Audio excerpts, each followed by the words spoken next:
I did last Friday evening. Went to a bar and saw some friends that I wasn't going to get to see unless I went there to see them, because there were people that we normally meet up at Rocklahoma and see. So it was good to see them. Was it possibly taking a little bit of a chance? Yeah, maybe. Was it foolish? I don't know. But how packed was that bar? How crowded was the bar? About 2/3 full. It wasn't packed. I mean, I didn't touch a single body walking around anywhere. You know when it's full, you kind of have to squeeze in between people, and you touch them a little bit, kind of getting past. That never happened. And I was watching that pretty clear. I had my hand cleaner on me, and they hit that about 50 dozens there. Well, but see, here's the deal too. Speaking of, you brought that, brings up a good point, because the CDC came out a few days ago. 3 weeks ago they were saying, or a month ago, when we were kind of in the midst, in the middle of the lockdown or the quarantine, there was all this information coming out about, okay, COVID-19 can live on metal surface for X amount of time, and Formica for X amount of time, and all this. And now the CDC's come out and said, okay, you really can't catch it from touching surfaces. It has to be through cough or sneeze. Why is there so much? Things constantly change. They tell us one thing. I just feel like there's a lot of hysteria being created that maybe doesn't need to be generated. Well, but at the beginning, I don't think they really knew. So, what do we do to make sure that this doesn't get in there? Well, let's tell them if they touch any surface, they immediately need to wash their hands. Tell them they got to wear a mask. Tell them not to touch their face. We'll just blanket everything that way. We actually figure out what the hell it really does.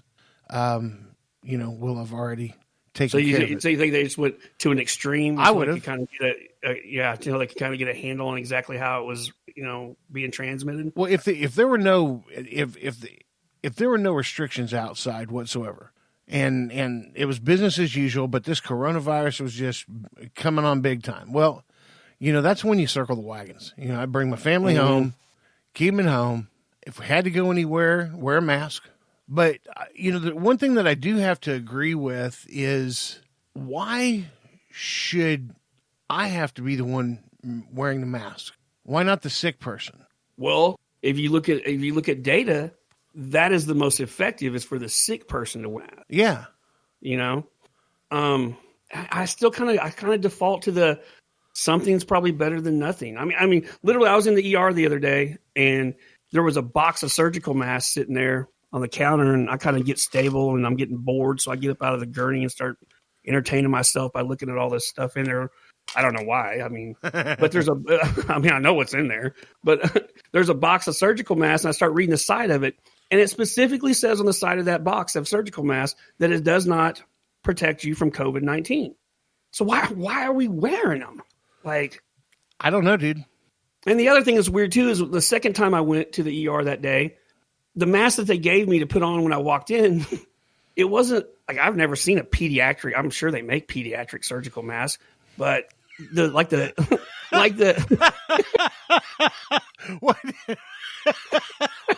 Pediatric surgeon, doctor, and doctor.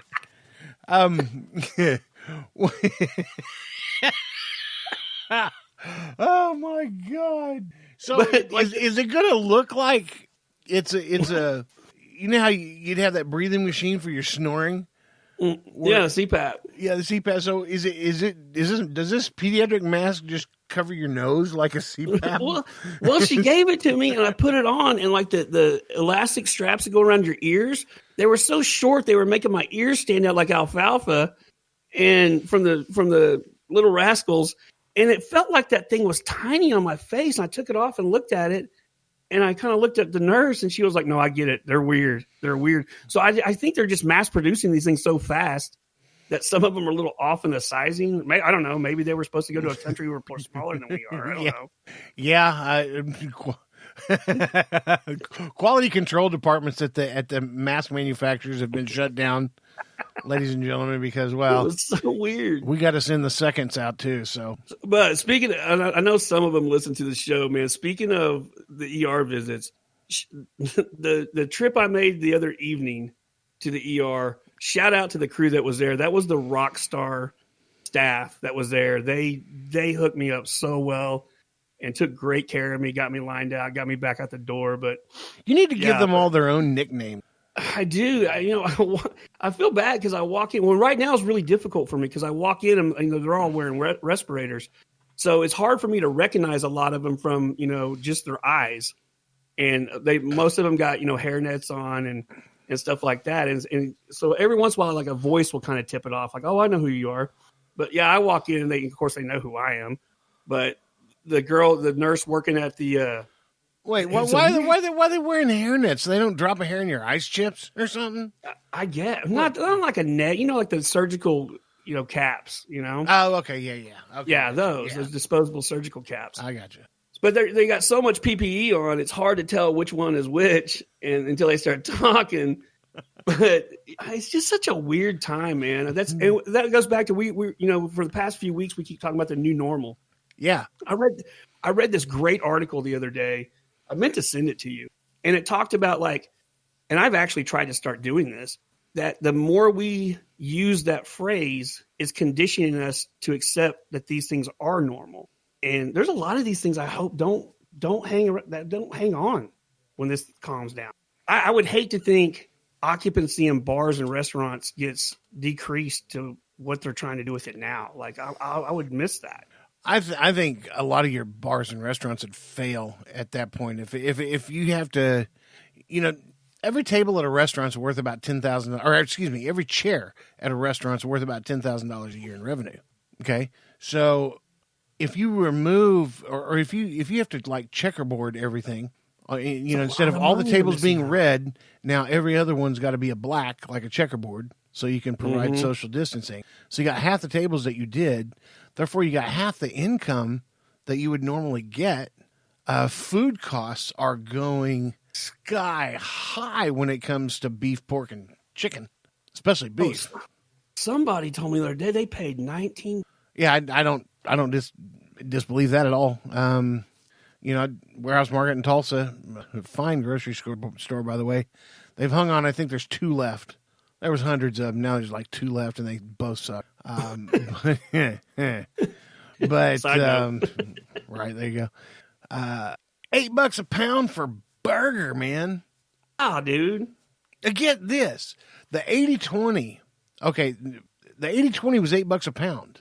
The 93.7, the lean stuff, was $5.59 a pound. What? What's that about? I don't know. If I'm lying, I'm dying. What's funny is we're sitting here bitching about that, and we just ate some elk meat that if we broke it down by the pound, oh man, it was expensive, bro. It was expensive, because you're talking out-of-state tags, you're talking fees to guides, you're talking gas to get out there. Oh yeah, and by the way, we're just gonna leave all this crap in New Mexico because it's gonna thaw by the time we get home. So we're gonna have it processed in New Mexico, and we'll come back and get it. No, I think they had it processed in the panhandle of Texas, and then they had to drive back out there and get it. Oh, well, okay. But still, I mean, so that just added money to the price per pound. I mean, we ate some expensive meat yesterday, dude. Oh, I'll bet elk hamburger that they brought home's probably $10-12 a pound.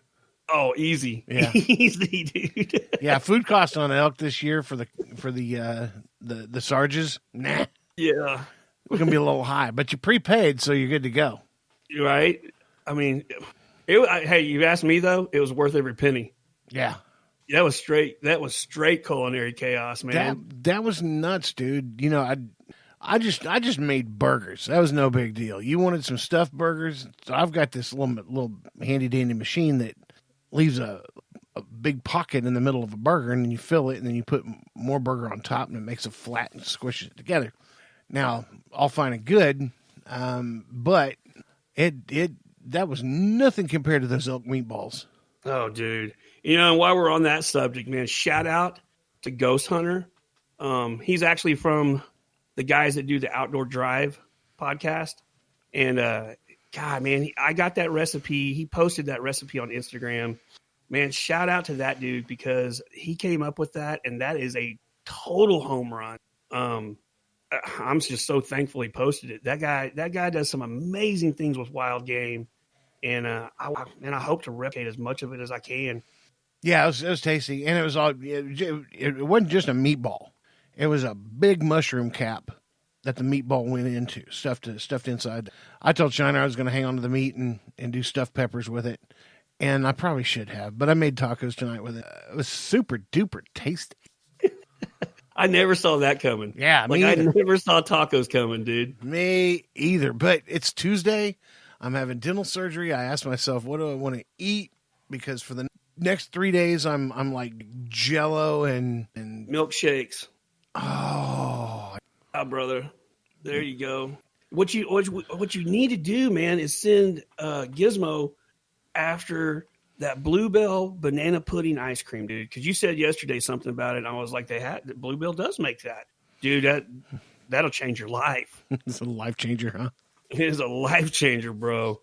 I'm gonna have to try it. There's a few things that happen around Tulsa that is life changing. Number one, and I actually call them life changers. They call them sausage squares. But at a little Daylight Donut shop in Berry Hill, Oklahoma. It's on West 41st Street. They make this puff pastry square that has a big old cooked Jimmy Dean patty and slice of cheese inside it. Change your life. Change your life. I can imagine. Bro. Absolutely change your life. It's $2.35 of pure heaven. Sounds amazing. And I can't replicate that. I mean, I have an easier time making bread from the crud out of my bathtub than I do actually do it in the kitchen. You know, my son makes pretty good bread, but I for whatever reason, I'm culinary to the bone, but I cannot make bread to save my life. Doesn't that, when you find those things like that, doesn't it irritate you and just grit on you? Yes. Yeah, I don't like finding things that I don't do well, dude. Yeah. Oh, yeah. Yeah. Hollandaise sauce. My hollandaise sauce, I put up against anybody. Yeah, I got trouble with that one. That one kind of gets me sometimes. You know, the eggs, you gotta temper them, and you gotta get them in there slowly and get them up slowly so that they don't curdle to get that consistency of that sauce. Yet I can't make bread. It's just the damnedest thing. I mean, there's some things that I do well, and there's some things that I just can't do. I mean, I guess everybody's got that, right? Well, yeah. I mean, but I like when I find those things that I don't do well, and I like to try to at least become somewhat proficient at them. You know, I mean, maybe not master them, because maybe I don't have that in my abilities.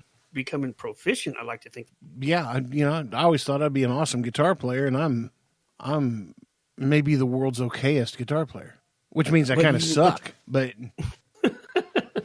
you wear that badge proudly. I do, and I have too many guitars, and you would think somebody with this many guitars surely would be able to just get up and slay off any tune whatsoever. Man, did you play Mary Had a Little Lamb? I don't know, man. All I play is E and D and C. That's. But you do those three chords well. You do those three, but like where you come up short in one area, like you may come up short in that area, but you've made some meals that I've ate that are completely off the chain. So I mean, everybody's got their strengths and weaknesses. That's what makes us who we are. And even the one that was most off the chainest was that night when we were drunk, and I had macaroni and a can of Hormel chili, and that's where it started. And like a little bit of American cheese and I don't know, some breadcrumbs and a mason jar full of moonshine. Sure. and a couple of bees. And it was absolutely delicious. It was the best thing I ever ate at that time. Just at that moment, it was the best shit ever. You know what? We should do that. We should put a video, like a how-to video together and post it of just taking cheap ass random things like that and making a meal out of it. Oh, it totally was. It was like an episode of Chopped. Yeah, except macaroni. All the ingredients cost $7. Macaroni, Hormel chili, can of cooked spinach. There's some Rotel in there too, and Scotch bonnet peppers.